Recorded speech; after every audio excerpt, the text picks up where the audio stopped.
El último plan de Putin para cambiar el rumbo en Ucrania: llamar a las tropas norcoreanas. Después de quedarse sin combatientes experimentados, Rusia está reclutando soldados de Corea del Norte, donde la experiencia militar suele limitarse a palear campos. El plan es disfrazarlos como soldados rusos y esperar que nadie se dé cuenta. Pero aquí está lo sorprendente. Se informa que algunos soldados norcoreanos están desertando a Ucrania antes de que incluso disparen un tiro por Rusia. ¿Podría esta alianza desesperada ser el último error de Putin, uno que termina armando a su enemigo en su lugar? ¿Por qué Corea del Norte está arriesgando sus propios recursos para apoyar a Putin? La clave está en analizar cómo Pyongyang se beneficia de una Rusia debilitada. Según el Instituto Kiel para la Economía Mundial, los países de la Organización del Tratado del Atlántico Norte han proporcionado cerca de $240.000 millones en ayuda desde el inicio de la guerra en febrero de 2022 hasta finales de agosto de 2024. Los $240.000 millones se dividen entre la ayuda económica directa y las donaciones en armas, municiones, equipos o entrenamiento de las tropas ucranianas. De hecho, el gasto de la Organización del Tratado del Atlántico Norte en Ucrania se acerca al presupuesto militar total de Rusia de los últimos 3 años. Los resultados de esas donaciones han sido impresionantes. En la primera mitad de 2024, Rusia no ha logrado un avance significativo en casi todos los frentes en Ucrania. La invasión de verano de Kharkov fue un fracaso total, resultando en que Rusia perdiera hasta 70.000 tropas en menos de 2 meses. Se ha demostrado que los supuestamente modernos tanques T-14 Armata no son rival para la guerra de drones y las tácticas de largo alcance que ambos países han desarrollado y utilizado extensamente durante el conflicto. Pero quizás el evento más grande en la guerra ocurrió a principios de agosto, cuando Ucrania decidió ir a la ofensiva por primera vez. Con solo cientos de soldados, el ejército ucraniano cruzó hacia la región rusa de Kursk y empezó a ocupar territorio. A pesar de que el Kremlin insistió en que se trataría rápidamente a los invasores, la realidad fue totalmente opuesta. Rusia no estaba preparada en absoluto para que Ucrania lograra cruzar sus fronteras. Mientras Putin amenazaba con una respuesta nuclear si Ucrania disparaba armas de la Organización del Tratado del Atlántico Norte en territorio ruso, una de sus líneas rojas de seguridad, Ucrania logró entrar en Kursk sin disparar ninguna de las armas donadas. La falta de respuesta oportuna de Rusia envió un mensaje claro. Putin estuvo faroleando todo el tiempo.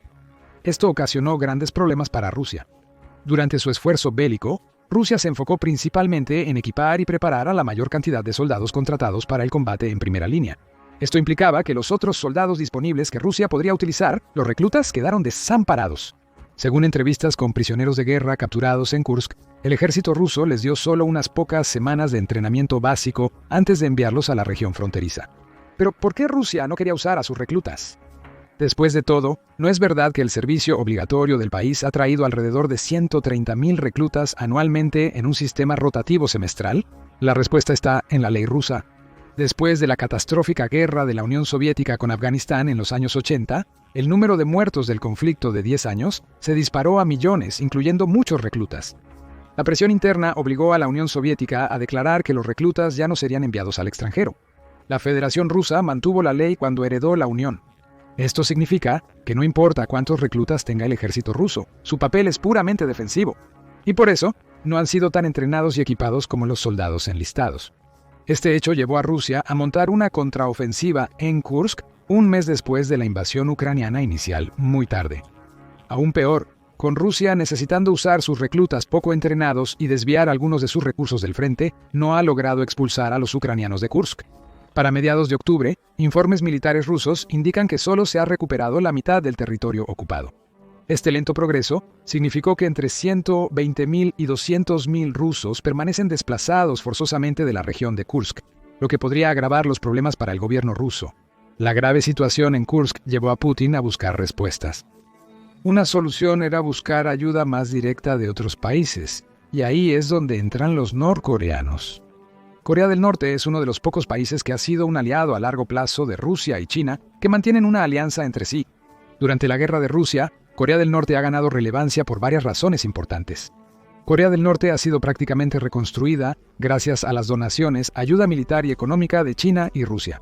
La mayoría del equipo militar del país proviene de armas soviéticas, utilizadas de forma original o modificada. Además, el país posee sistemas avanzados de producción de municiones de artillería y misiles balísticos, ya que la guerra a larga distancia es la única forma de mantenerse como una amenaza relevante para su vecino del sur. Corea del Norte ha realizado más de 30 lanzamientos de misiles en 2023 y un récord de 64 pruebas en 2022. Cerca de la mitad de esos lanzamientos fracasaron por completo. Se cree que los misiles no tienen un poder de fuego significativo ni capacidades defensivas, por lo que aún no hay razón para alarmarse. Aún así, ha convertido al país en uno de los mayores probadores de misiles balísticos. La capacidad de Corea del Norte de fabricar armas y municiones compatibles con plataformas rusas es una posible preocupación. Aunque el ejército ruso no está al nivel tecnológico necesario para amenazar seriamente a la Organización del Tratado del Atlántico Norte, una de sus mejores ventajas es su tecnología de artillería. Las plataformas de artillería autopropulsadas más modernas, como el 2S-19, superan a sus equivalentes occidentales en casi todos los aspectos. Por un lado, las armas rusas suelen tener una tasa de fuego sostenido mucho mejor, con los diseños más nuevos apuntando a unas 10 rondas por minuto. Para referencia, las armas occidentales suelen lograr alrededor de 4 a 6 rondas por minuto. En segundo lugar, Rusia ha acumulado su artillería durante años, siendo uno de sus pocos tipos de armas que no ha quedado obsoleto tan rápidamente como otros. Estimaciones sugieren que Rusia perdió hasta 20.000 piezas de artillería durante la guerra, pero aún tiene muchas, por lo que es fácil ver por qué grandes números podrían estar funcionando para su estrategia. Cuando tienes suficiente artillería alineada, no tienes que ser terriblemente preciso o tener proyectiles perforantes de armadura de primera calidad. Un constante bombardeo de artillería sobre el campo de batalla hará que las tropas ucranianas no puedan montar una contraofensiva seria. Esta táctica es precisamente una de las principales razones por las que Rusia ha podido mantener el control sobre el territorio ocupado en Donbass y avanzar lentamente hacia el interior, incluso a un ritmo glacial. El ejército ucraniano puede tener armas más avanzadas y un uso ingenioso de drones kamikaze para eliminar la artillería, pero los números están a favor de Rusia, por ahora. Pero a pesar de que ambos lados obtienen los mismos drones de China, el país también está prestando su tecnología antidrones a Rusia. Por otro lado, los drones ucranianos tienen una tasa de éxito muy baja, con solo 1 de cada 10 llegando a su objetivo, permitiendo que la artillería rusa cause estragos en el campo de batalla. Esto nos devuelve a Corea del Norte, que ha incrementado su capacidad de fabricar proyectiles de artillería utilizables por armas rusas. Un informe de Corea del Sur de febrero de 2024 sugirió que en los últimos 6 meses, Corea del Norte pudo haber enviado a Rusia hasta 9 millones de proyectiles de artillería de 152 milímetros, y no hay razón para creer que ese comercio se ha detenido o que no hay envíos a Rusia sin contabilizar. En resumen, Corea del Norte ha permitido que Rusia siga siendo relevante en la guerra al potenciar una de sus pocas ventajas. ¿Pero qué obtiene Corea del Norte de este trato? Aunque los acuerdos entre Rusia, China y Corea del Norte no se publicitan, es seguro decir que el escenario más probable es que Rusia envíe suministros de alimentos y otros artículos vitales a Corea del Norte a cambio. Además, en junio, Corea del Norte y Rusia firmaron un pacto de defensa mutua comprometiéndose a defender las fronteras del otro. En ese instante, esto fue solo una nota menor en las noticias internacionales, ya que ninguna nación estaba bajo una amenaza territorial real. Pero luego ocurrió la mencionada invasión de Kursk. Aparentemente, Putin ahora está aprovechando eso como una oportunidad para involucrar aún más a Corea del Norte en la guerra. Un informe surcoreano del 15 de octubre sugería que 3.000 tropas de Corea del Norte fueron trasladadas a Rusia, presumiblemente para ser desplegadas en su territorio. Un informe posterior de la inteligencia ucraniana ha aumentado el número de tropas a 10.000.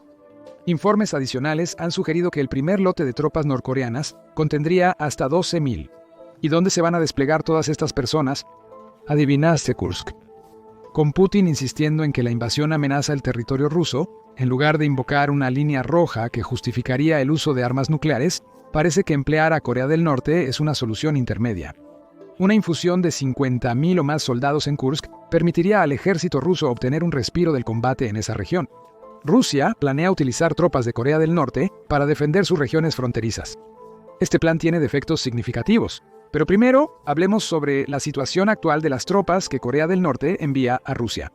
Corea del Norte ha logrado proyectar una amenaza militar a Corea del Sur en las últimas décadas, en parte debido a sus excesivos requisitos de servicio militar obligatorio. Los hombres norcoreanos deben cumplir hasta 8 años de servicio militar, mientras que las mujeres sirven durante 5 años. Estos requisitos son mejores que hace años, cuando los hombres debían servir en el ejército del país por una década entera. La conscripción obligatoria permite a Corea del Norte mantener un ejército de aproximadamente 1.3 millones de soldados, lo que es comparable con las Fuerzas Armadas de Estados Unidos en términos de personal.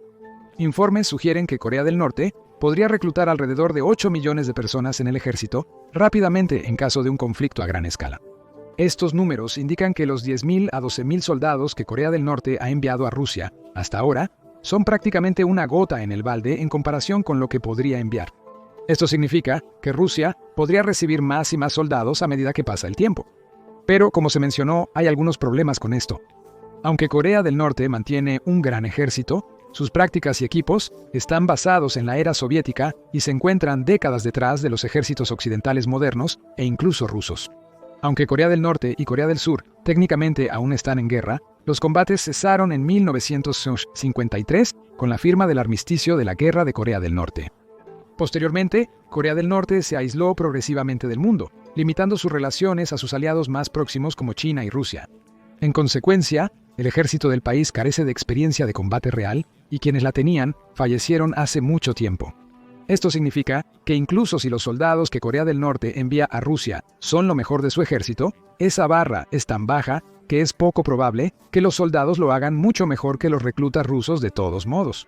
Según desertores norcoreanos en Corea del Sur, el soldado promedio padece escasez de alimentos, desnutrición y posiblemente carece de entrenamiento militar moderno. Además, es improbable que los soldados enviados por Corea del Norte hablen ruso, el idioma principal del ejército ruso. Esto crea una barrera de comunicación potencialmente insuperable entre ellos y las fuerzas rusas nativas. Informes indican que cerca de 500 oficiales y 3 generales de Corea del Norte se han unido a las tropas. Además, la inteligencia ucraniana que intercepta la comunicación rusa sugiere que debería haber un intérprete y 3 oficiales por cada 30 soldados que Corea del Norte está enviando. Ellos probablemente serán los intermediarios entre las fuerzas terrestres de ambos países. Pero como habrás notado, el número de tropas en movimiento y el número de oficiales reportados no coinciden con la inteligencia, y no se menciona a intérpretes civiles o incluso militares en ninguno de los informes de Corea del Sur o Ucrania sobre movimientos de tropas. Eso significa que el ejército ruso todavía podría estar esperando que lleguen más tropas de Corea del Norte, o que necesita retirar a Kunbolt a algunos de sus propios hombres de otras unidades para actuar como oficiales superiores o intérpretes para las nuevas fuerzas. La falta de comunicación entre los soldados rusos y norcoreanos en el campo de batalla sugiere que su efectividad en combate sería limitada. Corea del Norte generalmente no permite que su gente abandone el país sin un incentivo para mantenerlos atados a la nación. Para los diplomáticos, esto suele implicar que un familiar permanecerá en Corea del Norte como rehén extraoficial. Las medidas preventivas serán probablemente más estrictas para los soldados que viajen a Rusia. Un informe del Centro de Estudios Estratégicos e Internacionales sugiere que es probable que los soldados sean seleccionados cuidadosamente para ser los más leales al país, o tengan vínculos significativos que harían que la mala conducta, es decir, la deserción, sea potencialmente devastadora. El informe señala que las tropas podrían estar acompañadas por funcionarios del Partido de los Trabajadores de Corea, el partido gobernante de Corea del Norte. Los funcionarios podrían rastrear cada movimiento de las tropas, registrando su apariencia, conducta, disposición para el combate y, crucialmente, si pretenden retornar con objetos o conocimientos adquiridos. El último elemento en la lista ha sido particularmente importante para Corea del Norte. Mantener el conocimiento externo alejado de los ciudadanos es solo una de las formas en que el país ha mantenido un control asfixiante sobre la población, y las nuevas interacciones entre norcoreanos y rusos podrían tener exactamente el efecto contrario. Para contrarrestar eso, el Centro de Estudios Estratégicos e Internacionales sugiere que los soldados podrían ser enviados a campos de adoctrinamiento para reafirmar su lealtad al país antes de que regresen a Corea del Norte. ¿Pero qué pasa con los hombres mismos? ¿Qué tan probable es que realmente estén dispuestos a ir a Rusia para luchar por otro ejército? Existen varias formas de abordar estas cuestiones. Es probable que los soldados enviados a Rusia sean de los más leales y capaces, lo que los hace apuestas relativamente seguras para permanecer en el ejército y luego volver a casa, aunque con mayor riesgo de morir en el proceso. Para estas tropas, ir a Rusia representa una oportunidad única para salir de Corea del Norte, para ganar prestigio y un estatus social más alto, incluyendo mejores oportunidades de trabajo en casa. Incluso las familias de los fallecidos en la guerra en Rusia podrían obtener beneficios, respeto social y ventajas significativas. Además, trabajar en el extranjero les dará la oportunidad de ganar significativamente más de lo que podrían en su país de origen. Basado en entrevistas con desertores anteriores, el soldado promedio gana menos de $1 por día. Sí, eso es correcto, $1. El acuerdo con Rusia, donde el país pagará un salario regular de un soldado ruso a Corea del Norte, estipula que solo el 10 a 15% de eso se le dará al soldado. Incluso entonces, un año en el campo de batalla le reportará a un soldado entre $1.500 y $2.500, lo cual es prácticamente una fortuna en Corea del Norte. Esto podría aumentar el número de jóvenes rusos que se ofrecen como voluntarios para servir, a pesar de estar probablemente bajo constante vigilancia de las autoridades norcoreanas. La oportunidad de experimentar otro país y ganar significativamente más dinero que en casa es prácticamente un canto de sirena. Por supuesto, también está el asunto del peligro inherente que conlleva servir junto al ejército ruso. Según informes iniciales del ejército ucraniano, algunos norcoreanos ya están participando en operaciones de combate en Kursk y posiblemente en otras regiones. La combinación de terreno extranjero, barreras del idioma y experiencia y entrenamiento inferiores parece afectar a los nuevos soldados norcoreanos, ya que los ucranianos dicen estar menos que impresionados tras ver su rendimiento. Según informes, Rusia ha vestido a hombres norcoreanos con uniformes rusos para que se distingan menos de los rusos nativos. Los enfrentamientos con estos soldados han sido a pequeña escala, por lo que la inteligencia militar sugiere que esto es una forma de probar las defensas ucranianas establecidas en la región y el potencial de combate real de las nuevas tropas. Aunque aún no se ha calculado con precisión el número de bajas entre los soldados norcoreanos, informes del ejército ucraniano confirman que varios hombres norcoreanos ya han muerto luchando por Rusia, y es probable que mueran más si continúa la alianza entre Rusia y Corea del Norte. Esto nos lleva al segundo tipo de soldado que podría haber venido de Corea, el desertor planificado. Según informes de Suspilne, una empresa de radiodifusión ucraniana, al menos 18 hombres norcoreanos han desertado de sus puestos en Kursk. Esto podría ser el resultado directo de que los soldados se enfrenten a la dura realidad de luchar en una guerra moderna. Podría ser un evento no relacionado, donde los soldados utilizan el reasignamiento como una oportunidad para desertar del país. En el pasado, la mayoría de las deserciones de Corea del Norte ocurrían por las fronteras con China y Rusia, dado que cruzar la zona desmilitarizada entre Corea del Norte y del Sur es casi imposible. Sin embargo, las leyes de China y Rusia exigen la devolución de desertores capturados a Corea del Norte. A pesar del riesgo, los desertores cruzan la frontera norte de Corea del Norte. Desde allí, ingresan a países como Mongolia, al norte de China, o Tailandia, Vietnam, Laos y Camboya, al sur de China. Pero la meta final para los desertores de Corea del Norte está mucho más cerca de casa, Corea del Sur. Por esto intentan ingresar al territorio de algunos de los vecinos chinos ya mencionados. Contrario a China, estas naciones son más receptivas con los desertores norcoreanos. En vez de deportarlos a Corea del Norte, los trasladan a Corea del Sur. Muchos exsoldados que solicitaron unirse al ejército de Ucrania desertaron de Corea del Norte, siendo probablemente la forma más común de hacerlo. No obstante, la guerra en Ucrania ofreció una oportunidad singular. Como hemos afirmado, es probable que las tropas que Corea ha enviado a Rusia sean extremadamente leales al país. Sumado a eso, los funcionarios norcoreanos podrían vigilar cada movimiento de los soldados, o incluso mantener a sus familias como rehenes para evitar intentos de escape, por lo que es incierto cuántos considerarían desertar de Kursk.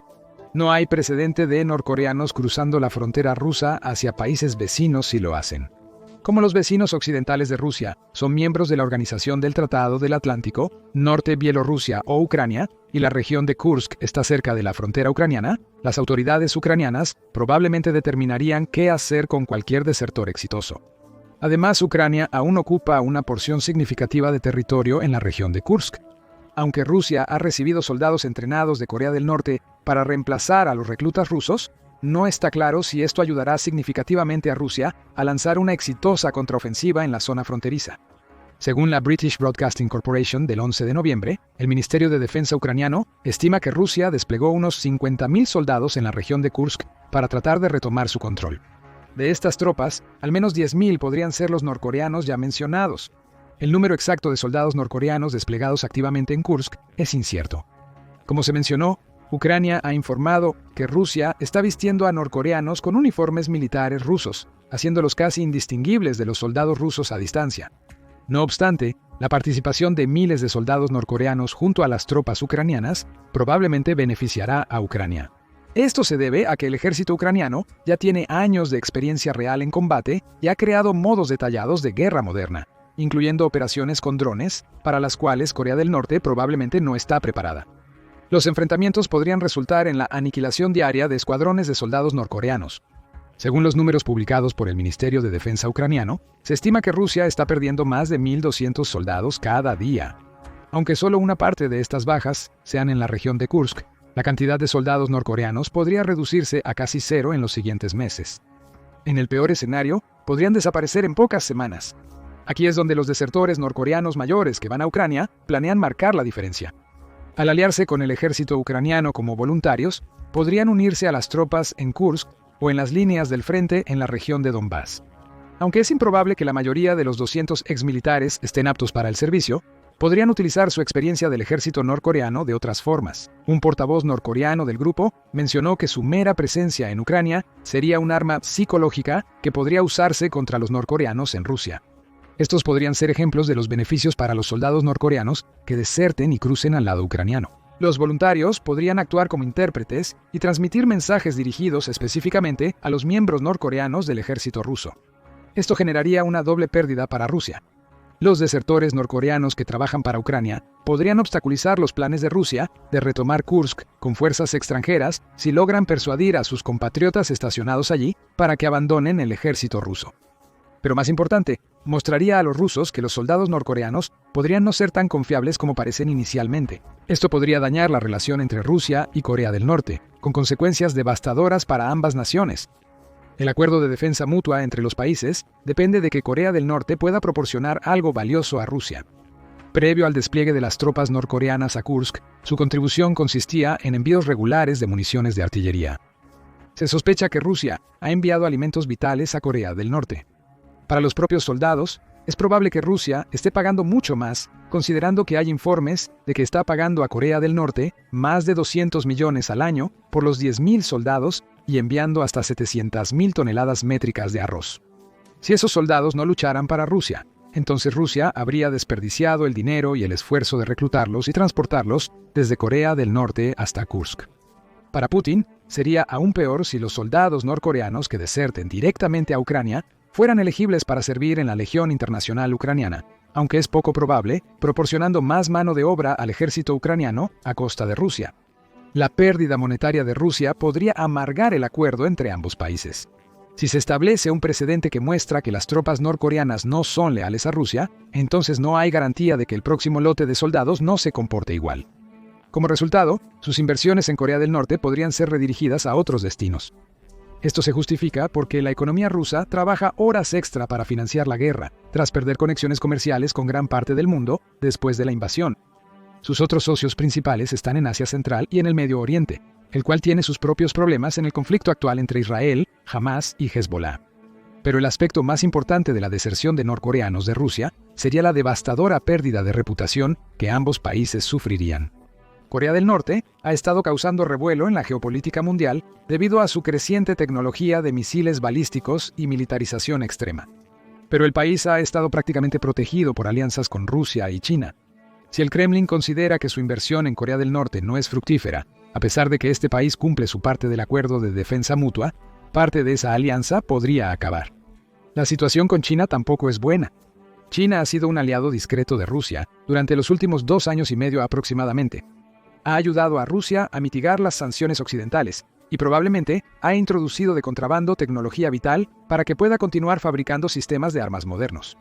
No obstante, China no ha condenado oficialmente ni apoyado los planes de Rusia públicamente. La única vez que China mostró un apoyo definitivo a Rusia fue proponiendo un audaz acuerdo de paz o alto al fuego en el que Rusia podría quedarse con el territorio que ocupaba en Donbass, algo con lo que Ucrania probablemente nunca estaría de acuerdo. China sabe que su alianza con Rusia está en peligro. Con más de 30 meses de guerra, Rusia está perdiendo lentamente la capacidad de canalizar sus recursos naturales hacia China, un acuerdo comercial en el que realmente se basan las relaciones entre China y Rusia más que en alguna camaradería geopolítica. Y si la guerra en Rusia continúa ardiendo, los países que han cooperado con China podrían comenzar a mirar hacia la Organización del Tratado del Atlántico Norte o sus aliados. Esto podría hacer que China pierda valiosos acuerdos comerciales a largo plazo. La presencia de tropas norcoreanas en Rusia agrava la situación. Mientras las tropas sigan en Kursk, Putin tiene justificación técnica para solicitar un acuerdo de defensa mutua entre Rusia y Corea del Norte. Sin embargo, si el ejército ruso comete un error y despliega soldados norcoreanos en el frente en Donbass, se traduciría en nada menos que Corea del Norte también declarando una guerra agresiva contra Ucrania. Esto podría encaminar a la Organización del Tratado del Atlántico Norte a enviar su propio ejército a Ucrania o incrementar sus donaciones del equipo militar al país en respuesta.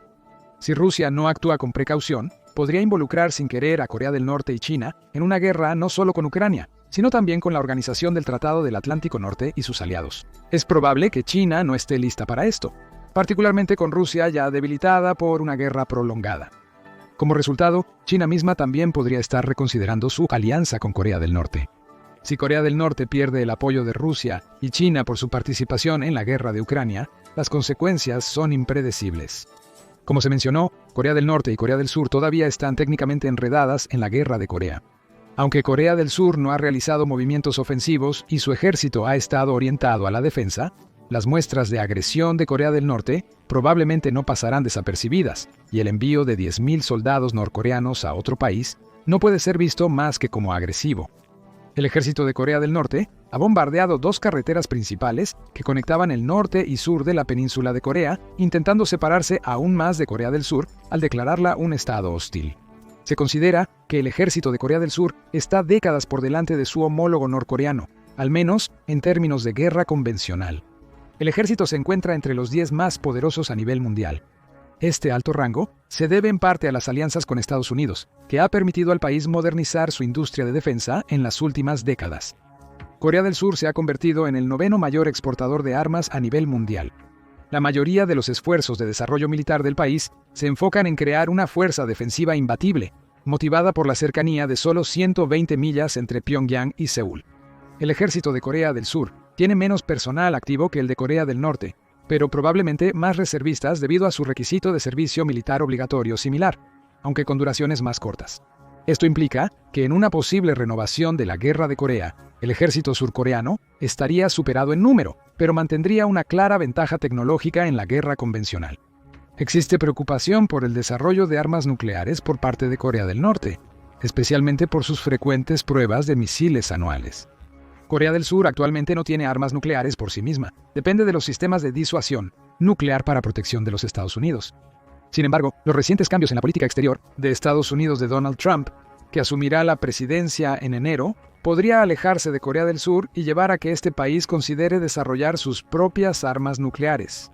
Esto implicaría que China tendría otro país nuclear cerca, lo que la desmotivaría aún más de respaldar públicamente a Corea del Norte. Todos estos factores combinados hacen que la estación de norcoreanos en Rusia sea una perspectiva peligrosa. Primero, los soldados podrían ser asesinados sin tener un impacto significativo en Kursk o en las regiones más cercanas al frente en Donbass. En esencia, los enviarían a morir sin motivo justificado. En segundo lugar, la alianza entre Rusia y Corea del Norte podría tensarse si el ejército norcoreano resulta poco útil para Rusia. Esto podría llevar a precedentes peligrosos, donde Corea del Sur se envalentona en el uso de su ejército o aumenta aún más sus arsenales defensivos en previsión de un nuevo conflicto en la península de Corea. En tercer lugar, la situación de China se vuelve más precaria. Sus aliados hacen olas en la geopolítica global, pero el país aún no tiene suficiente poder para rivalizar militarmente con Estados Unidos. En cuarto lugar, si Corea del Norte envía tropas a Rusia, la Organización del Tratado del Atlántico Norte podría justificar una asistencia más agresiva a Ucrania, cortando rápidamente los intentos rusos de ganar terreno en Donbass. A pesar de todo, depende fundamentalmente de Ucrania si acepta a los voluntarios desertores norcoreanos de Corea del Sur. Si las nuevas incorporaciones en Kursk hacen que los soldados norcoreanos deserten de Rusia, podría inclinar la guerra a favor de Ucrania y dañar la reputación de Rusia y China en la geopolítica global. Y también podrían marcar una verdadera diferencia al potencialmente salvar miles de vidas. ¿Qué piensas? ¿Cómo progresará la relación entre Corea del Norte, Rusia y Ucrania a la luz de estos eventos? Déjanos saber qué piensas en los comentarios y gracias por ver. Ahora ve y revisa. ¿Está Corea del Norte entrenando a sus soldados en Ucrania para la guerra con Corea del Sur? O haz clic en este otro video en su lugar.